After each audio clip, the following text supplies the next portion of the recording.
When Spain's east coast was battered by Storm Gloria in early 2020, the fragile wetlands of the Ebro River Delta bore the brunt. Already at risk from hydroelectric dams upriver that have robbed the delta of much of its silt and fresh water supply, climate change has contributed rising water levels and warming seas. Massive storms like Gloria will become more regular, ripping through rice fields and vital sand barriers.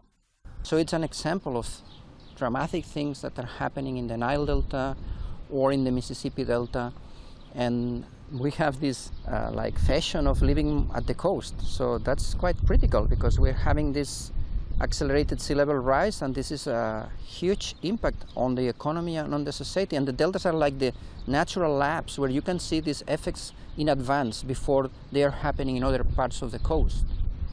Tourists come to the delta for its wide beaches, little knowing that the sea line has advanced by an average of 6 meters a year for the past 60 years.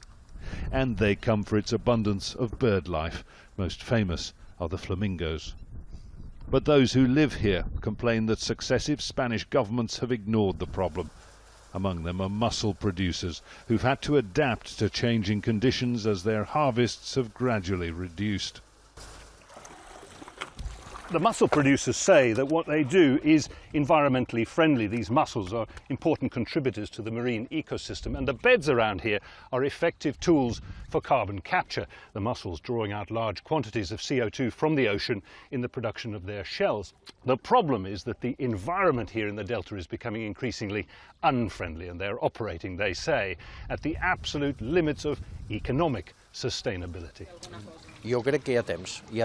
I think there is still time, but something must be done quickly. Too many years have passed already. We have studies that have been done about everything. What is needed is for the authorities to act on them.